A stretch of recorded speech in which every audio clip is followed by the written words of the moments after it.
The Las Vegas Strip is the most studied, most filmed, and most misunderstood 4 miles of road in the world. It has been rebuilt so completely so many times that almost nothing from its first iteration survives. The mob built the original. Corporate America demolished the mob's version and built something bigger. The recession almost killed the corporate version. Sports, concerts, and a sphere the size of a small stadium rebuilt it again. This is the rise and fall of the Las Vegas Strip, a $50 billion transformation.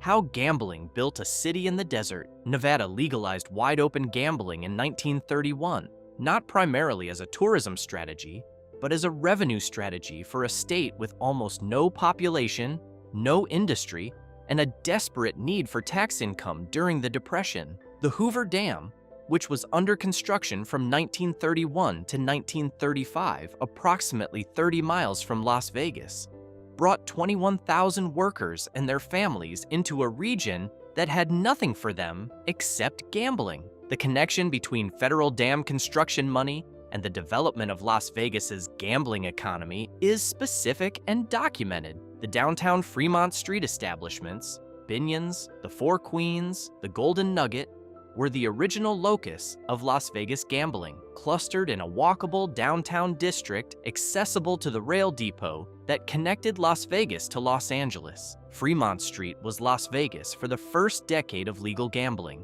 The Strip, the highway south of downtown toward Los Angeles, was empty desert. Thomas Hull's El Rancho Vegas opened April 3, 1941, on what would become Las Vegas Boulevard South, was the specific first bet on the highway corridor. Hull was a California hotel operator who calculated that automobile travelers from Los Angeles would stop at a resort hotel before reaching downtown, that the land was cheap, and that the specific combination of highway access and gambling would produce a profitable enterprise. He was correct on all three. The Last Frontier followed on the same highway in October 1942. The Flamingo's opening on December 26, 1946, under Bugsy Siegel's direction, is the cultural origin point of the Strip as a global brand rather than a regional roadside attraction. Siegel was murdered on June 20, 1947, by his mob financiers. The Flamingo survived, stabilized, and demonstrated that the formula worked. Luxury hotel rooms, entertainment programming, celebrity, and casino gambling combined into a single destination experience that justified 4 hours of California desert driving. The critical infrastructure decision that made the Strip possible was the creation of the unincorporated communities of Paradise and Winchester in Clark County, a deliberate decision to keep the Strip's casino resorts outside Las Vegas city limits. In county jurisdiction, with lower tax rates and more permissive regulation, the Strip that the world knows is not in the city of Las Vegas. It has never been. The legal geography is the foundation of the economic geography. The specific financing of early Strip resort construction drew on sources that conventional American banking would not touch. The Flamingo's cost overruns. Construction costs reached approximately $6 million against a projected $1 million budget. A six-fold overrun were financed by organized crime investment networks that were willing to provide capital to ventures that legitimate banks refused to fund because of the Gambling Association. Nevada gambling's legal ambiguity at the federal level, combined with state-level legal status, created a specific market for financing where the normal sources of capital were unavailable, and the available sources were not the kind that showed up on normal financial disclosures. The specific population dynamics of the early Las Vegas economy also included the Army Air Force's Las Vegas Army Airfield, later Nellis Air Force Base, which opened in 1941 as a training facility and whose military personnel provided a consistent local customer base for the gambling establishments that downtown Las Vegas and the early Strip operated. The intersection of federal military activity and legal gambling was specific to Nevada. Las Vegas was simultaneously one of the largest military training bases in the American West and the only city in America where gambling and the associated entertainment economy were fully legal. By the time the mob-era strip reached its peak in the early 1960s, Las Vegas had become the fastest-growing city in the United States, a rate of growth that would continue, with interruptions, for the next 6 decades. The city that gambling built was one of the defining American urban stories of the 20th century, the golden age of the mob resort, 1952 to 1969. The specific decade and a half from the early 1950s through the late 1960s produced the cultural mythology of Las Vegas that still defines how most people picture the city, despite the physical reality having been completely replaced. The Desert Inn opened in 1950, the Sands, 1952, the Sahara, 1952, the Riviera, 1955, the Tropicana, 1957, the Stardust, 1958. Each property was connected to varying degrees of directness and documentation to organized crime financing. The specific mechanism was the skimming operation. Cash from the casino count rooms was diverted to mob investors before it was recorded in the official books, allowing the hidden owners to receive untaxed income while the casinos operated under legitimate appearing management. The FBI's wire recording of the Las Vegas casino skim operations is documented extensively in files that have been partially declassified, and the flow of money from Las Vegas to organized crime families in Chicago, Kansas City, and the Northeast is a documented historical fact. The Rat Pack residency at the Sands Copa Room in January 1960, Frank Sinatra, Dean Martin, Sammy Davis Jr., Peter Lawford, and Joey Bishop performing during the filming of Ocean's 11 was the cultural peak of the mob era and its most lasting image. The specific combination of the Kennedy connection, John F. Kennedy's presidential campaign was actively underway, with Lawford providing the family's social connection, the celebrities, and the gambling created a media mythology about Las Vegas that was deliberately cultivated by the casino owners who understood the value of the publicity. The Nevada Gaming Control Board and the FBI were simultaneously documenting the hidden ownership structures that the glamour concealed. Nevada established the Gaming Control Board's Black Book, the list of individuals excluded from casinos, in 1960, a specific mechanism for beginning the process of removing documented organized crime figures from Nevada gaming, while the state wanted the industry's tax revenue and the industry's national visibility. Howard Hughes's Las Vegas acquisitions beginning in November 1966, the Desert Inn, then the Sands, the Castaways, the Frontier, the Silver Slipper, and the Landmark were not a cleanup operation in any conventional sense, but they represented the specific transition from mob-connected ownership to corporate ownership that the 1969 Corporate Gaming Act then institutionalized. Hughes spent approximately $300 million acquiring casinos without ever leaving his Desert Inn penthouse. His eccentric acquisitions demonstrated that publicly known, institutionally connected capital could operate strip casinos. The specific myth of the mob era has been reinforced by films. Casino, 1995. Goodfellas, 1990. The Godfather, 1972. More than by the lived experience of anyone still alive. The actual mob-era strip was largely demolished by the late 1990s. The mythology is more durable than the architecture. The Stardust, which opened in 1958, and was managed by the Chicago outfit's interests through a series of front men for years, became the specific focus of one of the most documented casino skim operations in FBI history. The testimony of Frank "Lefty" Rosenthal, the sports bookmaker and casino manager who ran the Stardust's operations for the outfit through the 1970s, and whose story was the basis of Martin Scorsese's Casino, produced specific financial documentation of how millions of dollars moved from Las Vegas casino cash to organized crime investors in the Midwest. Rosenthal operated under Nevada gaming licenses obtained through intermediaries, since the Gaming Control Board had denied him a direct license. The Alan Dorfman connection to Las Vegas casino financing. Dorfman administered the Teamsters Central States Pension Fund that lent construction capital to mob-connected casino operators, produced a specific financing model for strip construction that depended on labor union pension money rather than conventional bank lending, because conventional banks would not lend to operations that were controlled by organized crime figures. Dorfman was convicted of racketeering in 1982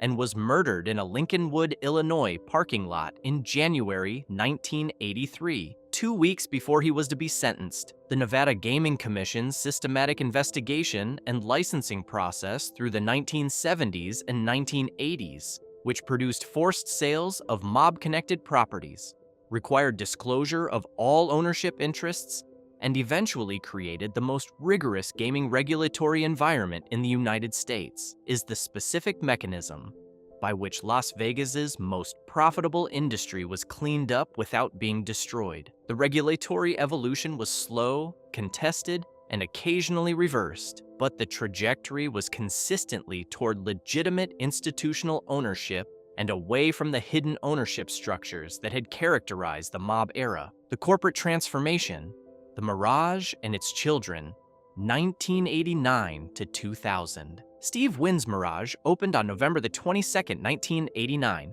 and introduced a specific question. What does a casino resort look like when it is designed by someone who believes the experience is more important than the margins? The Mirage's $630 million construction cost was financed through junk bonds, and the investment required the property to generate approximately $1 million per day in revenue to service its debt, a number that the pre-Mirage Strip had never approached in a single property. The Mirage achieved it. The Mirage's competitive innovations, the indoor tropical rainforest lobby, the volcano eruption every 15 minutes on Las Vegas Boulevard, the Siegfried and Roy white tiger habitat, the Cirque du Soleil show at Treasure Island next door, were not individual novelties. They were a coherent design philosophy that a casino resort could be worth visiting entirely apart from the gambling, and that guests who had a reason to stay longer would gamble more. The formula worked. The Mirage's first-year performance produced profits that validated the investment thesis. The competitive response transformed the Strip in less than a decade. Kirk Kerkorian's MGM Grand opened in December 1993 as the largest hotel in the world at the time, with 5,005 rooms. The Luxor opened its 30-story glass pyramid in October 1993. The Monte Carlo opened in 1996. The New York opened in January 1997. Bellagio opened in October 1998, the most expensive hotel ever built at the time, at approximately $1.6 billion. The Venetian opened in May 1999 on the demolished Sands site. Each opening involved the demolition of something that had previously existed on the same land. The Sands was imploded in November 1996. A public spectacle that drew crowds to watch the building where Dean Martin and Frank Sinatra had performed come down in a controlled explosion. The Dunes was demolished in 1993.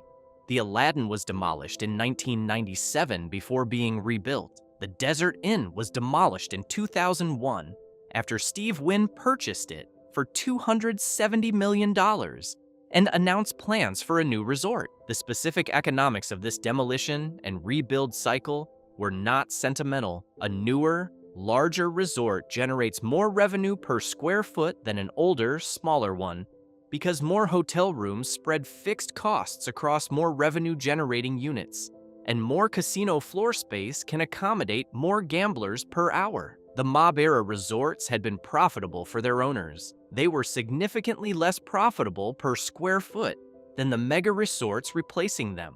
The specific role of Japanese investors in the early 1990s Strip transformation is less documented than the mob history, but equally important to the financial story. Japanese corporate investors and wealthy individuals purchased significant Las Vegas real estate in the late 1980s and early 1990s at the peak of Japanese asset prices, and the subsequent collapse of Japanese asset values produced forced sales and financial distress in specific Strip properties. The Columbia Sussex Hotel Group and other American operators acquired properties from Japanese investors at distressed prices in the early 1990s, creating specific ownership situations that fed into the consolidation that followed. Steve Wynn sold Mirage Resorts, the company that owned the Mirage, Treasure Island, and the newly opened Bellagio, to MGM Grand Inc. in 2000 for approximately $6.4 billion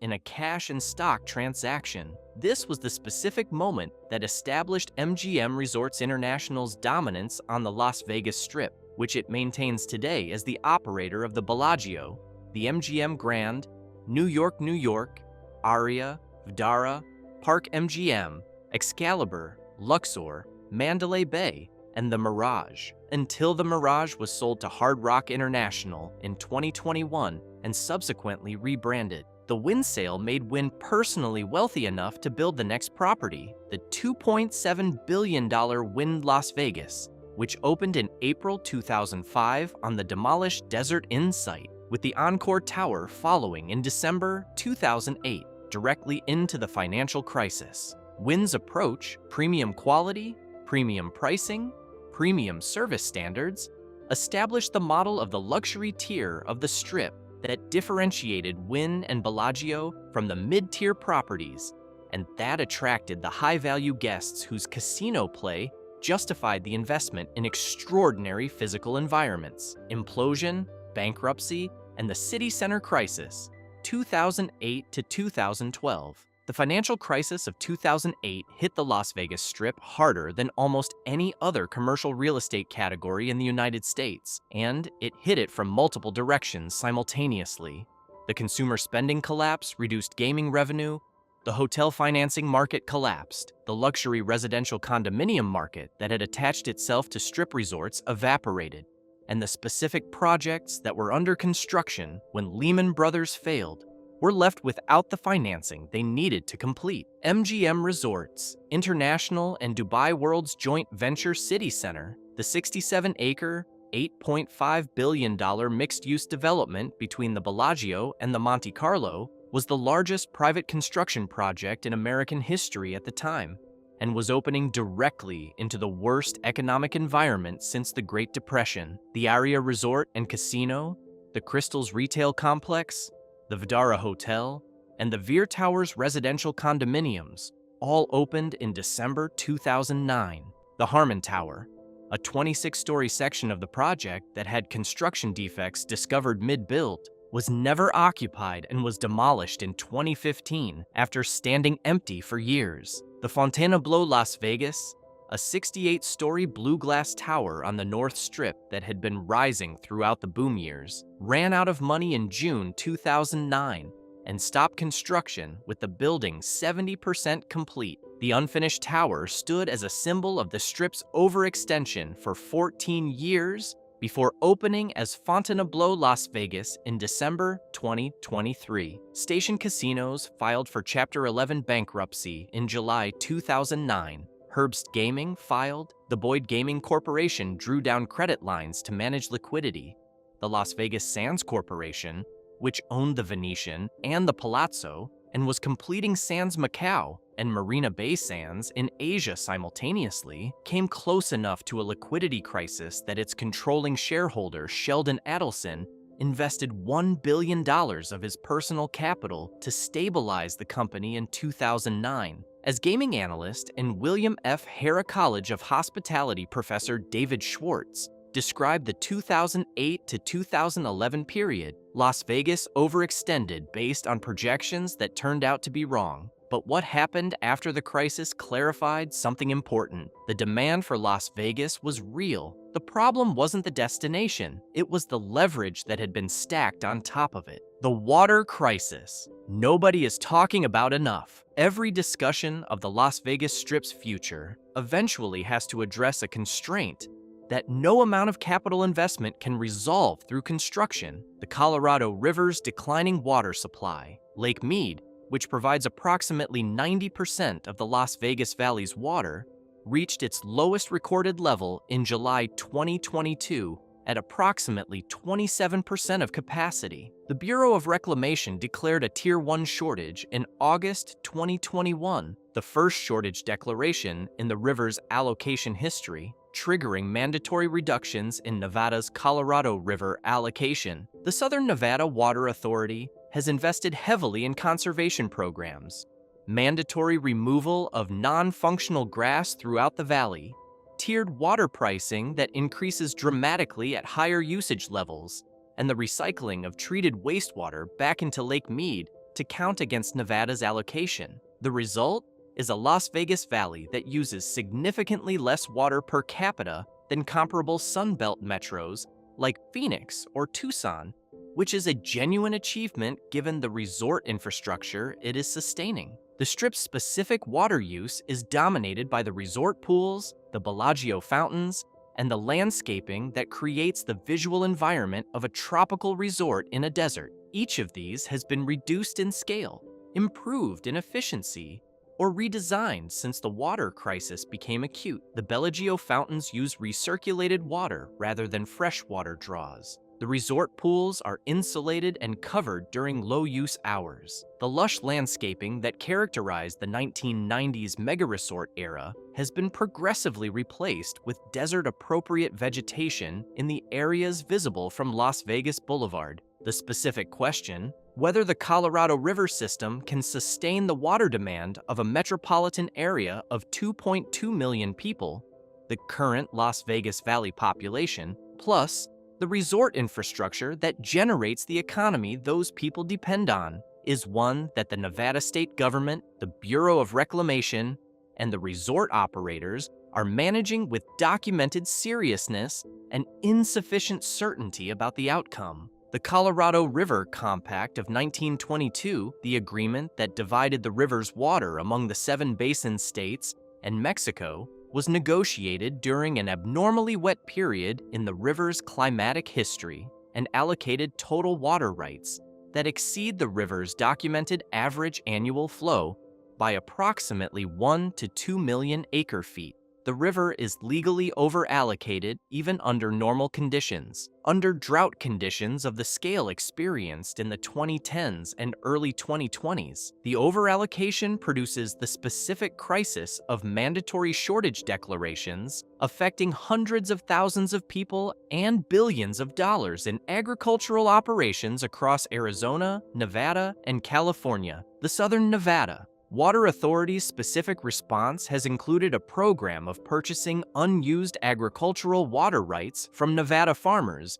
and retiring those rights permanently, reducing the total agricultural draw on the Nevada allocation to create room for urban and resort use. The program has been criticized by agricultural communities whose economic model depends on water rights they may be pressured to sell, but it represents the specific water market mechanism that Nevada has used to sustain its urban growth, while its Colorado River allocation has not increased. The Strip's hotel pool count, an estimated 300 to 400 pools across the Las Vegas Valley Resort corridor, is the specific visible symbol of Las Vegas water consumption that most visitors carry with them. The specific answer is that the pools, the fountains, and the water features of the Strip represent a relatively small fraction of total Las Vegas Valley water consumption. The majority is residential and commercial landscaping outside the resort corridor,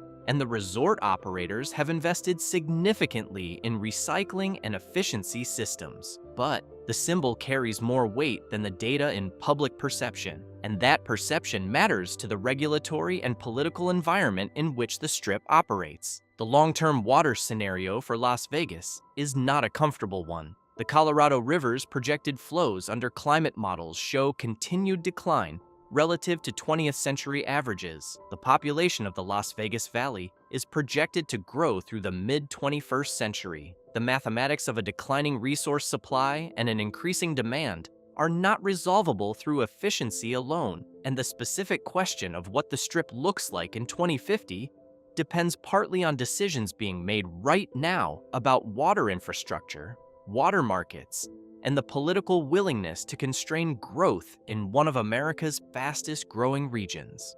Sports, the Sphere, and the Strip's third act, the arrival of professional sports in Las Vegas, the Vegas Golden Knights in 2017, the Raiders in 2020, the Aces back-to-back WNBA championships in 2022 and 2023, the Oakland Athletics' announced move for their new ballpark on the Tropicana site has changed the Strip's cultural identity in ways that the $50 billion in construction never fully did. The construction made Las Vegas impressive. The sports made it a city in a different sense. The Vegas Golden Knights' first season, in which the franchise won the Pacific Division title and reached the Stanley Cup Finals in their inaugural year, is the most statistically improbable first season in North American professional sports league history. The team's success produced the specific phenomenon of a Las Vegas sports identity that had not previously existed. The T-Mobile Arena became a regular season venue where opponents arrived for a disadvantaged experience, and the city produced the specific sports tribalism, merchandise, rituals, game day culture that separates a professional sports city from a city that has professional sports. Allegiant Stadium, which opened for the 2020 NFL season at a construction cost of approximately $1.9 billion, represents the specific scale at which Las Vegas now operates as a sports and entertainment infrastructure. The Super Bowl 58 was held at Allegiant Stadium in February 2024, the first Super Bowl in Las Vegas, drawing approximately 300,000 visitors to the city during Super Bowl week and generating approximately $700 million in economic impact by local estimates. The MSG Sphere, which opened in September 2023 at a cost of approximately $2.3 billion, is the most architecturally distinctive new structure on the Strip since the Luxor's Pyramid in 1993. The 580-foot diameter spherical exterior, covered in 1.2 million LED discs, displays full-motion imagery visible from commercial flight approaches. The interior's 160,000 square foot immersive screen, wrapping the entire curved interior surface, represents a technology platform for entertainment experiences that have no predecessor. U2 opened the venue with a residency that ran from September through December 2023. Dead & Company, Fish, and others followed. The Formula One Las Vegas Grand Prix, held for the first time in November 2023 on a circuit that used Las Vegas Boulevard itself as a main straight, with the casino resorts as the literal backdrop for the racing, produced the specific global media spectacle that Las Vegas instinctively understands. Approximately 315,000 people attended the race weekend. The global television audience experienced Las Vegas in a context, Formula One, that reaches demographics the traditional casino marketing never accessed. The specific financial architecture of the Las Vegas Grand Prix illustrates how Las Vegas now thinks about major events. Formula One does not bring its race to cities. Cities pay Formula One for the right to host a race. Las Vegas paid a hosting fee, invested in permanent circuit infrastructure embedded in the road network, and contracted with Formula One for a multi-year deal. The economics work because a Formula One race weekend fills 300,000 hotel room nights, generates approximately $1.2 billion in economic activity by local estimates, and produces a global broadcast event that reaches Formula One's specific demographic. High income, international, experiential spending oriented, with Las Vegas as the context and backdrop. This is the specific evolution of Las Vegas's revenue model across 8 decades, from a model where the casino floor was the product and everything else, hotels, food, entertainment, was a customer acquisition tool, to a model where the destination itself is the product, and the casino floor is one revenue stream among many. The transformation from gambling destination to entertainment destination is the actual $50 billion transformation, not just the physical construction. The residency model that Las Vegas has perfected. Celine Dion at the Coliseum, 2003 to 2011, 2015 to 2019. The Spice Girls individual members, is the structural expression of this transformation. These are not touring shows that stop in Las Vegas. They are Las Vegas productions that the world comes to see. The model inverts the normal relationship between a destination and its entertainment. Las Vegas does not offer to host the entertainment. The entertainment comes to Las Vegas because Las Vegas is the only destination that can offer the specific combination of audience, venue, and economic context that the residency model requires. The near-term Strip development pipeline continues to reflect the pattern of the previous 7 decades. Ambitious projects, significant capital commitments, and the specific uncertainty of whether the demand will materialize at the rate the investment requires. The Las Vegas Raiders' success has demonstrated that demand. The Sphere's U2 residency demonstrated it. The Formula One race demonstrated it. Whether the next project confirms or disrupts the pattern will only be known after the money has been spent. From 1941 Desert Highway to $2.3 billion Sphere, from mob skim operations to Formula One on the Boulevard, from Bugsy Siegel's pool to the Raiders' $1.9 billion stadium, the Las Vegas Strip has never been the same place twice and has never stopped building the next version while demolishing the previous one. The $50 billion transformation is not finished. It never is. Hit that like button and subscribe. More content like this coming.